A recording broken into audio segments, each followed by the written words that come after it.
बड़ी खबर मिल रही है। इजराइल ने सीरिया के एक एयरक्राफ्ट को मार गिराया है। ये जानकारी इजराइल की सेना ने दी है। उसका यह दावा है कि एक अनजान एयरक्राफ्ट उसकी सीमा में घुसने की कोशिश कर रहा था, जिसे शूट कर दिया गया। हालांकि उसने ये माना कि सीरिया का लड़ाकू विमान किसी तरह का खतरा पैदा करने की कोशिश नहीं कर रहा था। उसने सावधानी बरतते हुए उसे शूट किया। इजराइल सीरिया पर ताबड़तोड़ हमले कर रहा है।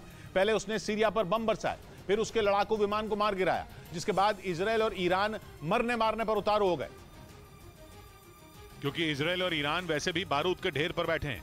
दोनों के बीच जैसे हालात हैं, उन्हें देखकर लगता है कि जंग कभी भी शुरू हो सकती है। और अब इजराइल ने सीरिया के एयरक्राफ्ट को शूट करके आग में घी डालने का काम कर दिया है, जबकि उसकी सेना ने खुद कहा कि उस एयरक्राफ्ट से कोई खतरा नहीं था और इजराइल की सेना ने सावधानी बरतते हुए उसे मार गिराया। जिसके बाद इजराइल और सीरिया ही नहीं, इजराइल और ईरान के बीच भी तनाव बढ़ गया, क्योंकि सीरिया में इजराइल के हमलों का निशाना ईरान के ठिकाने या लड़ाकू विमान ही होते हैं। और ये बात इजराइल और ईरान मानते भी हैं, क्योंकि सीरिया में ईरान के कई सैन्य ठिकाने हैं और इजराइल को लगता है कि उसका कट्टर दुश्मन ईरान सीरिया के रास्ते इजराइल में घुसपैठ की कोशिश करता है, क्योंकि दक्षिण और पश्चिम में सीरिया की सीमा इजराइल से लगती है, जहां ईरान के कई सैन्य ठिकाने होने का दावा किया गया।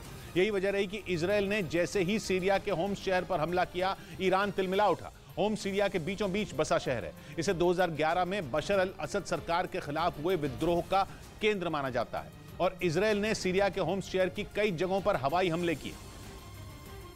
जिसके बाद सीरिया ने दावा किया कि उसके होम्स शहर पर हुए हमले में 5 सैनिकों की मौत हुई, जबकि ईरान ने दावा किया कि हमले में उसके 2 सलाहकार मारे गए।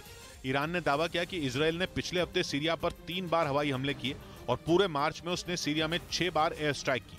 जिसके बाद ईरान की सरकार के प्रवक्ता ने कहा कि इजराइल की आतंकी हरकतों पर ईरान चुप नहीं बैठेगा। मतलब तलवारें खिंच चुकी हैं। इजराइल ने ताबड़तोड़ हवाई हमले करके सीरिया में ईरान के सैन्य ठिकाने उड़ाए, जिसके बाद ईरान मुंह तोड़ जवाब देने की तैयारी में जुट गया और सीरिया इन दोनों की लड़ाई का मैदान बन गया।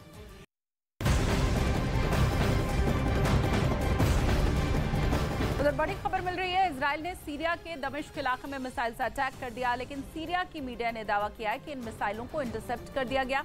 इस हमले में 2 लोगों की मौत हो गई है। उधर इजराइल ने अब तक इस मामले में कुछ भी नहीं कहा है।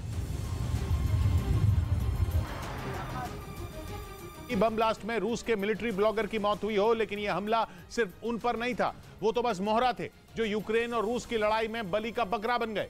माना जा रहा है कि रूस में दिन दहाड़े बम ब्लास्ट करवाकर असल में पुतिन को सीधी धमकी देने की कोशिश की गई, ताकि उन्हें यूक्रेन में हथियार डालने के लिए मजबूर किया जा सके। कहा जा रहा है कि रूस के मिलिट्री ब्लॉगर वादलेन ततार्स्की को मरवाकर पुतिन को चेतावनी देने की कोशिश की गई कि वो यूक्रेन से निकल जाएं, नहीं तो अंजाम अच्छा नहीं होगा। वादलेन ततार्स्की टेलीग्राम ऐप पर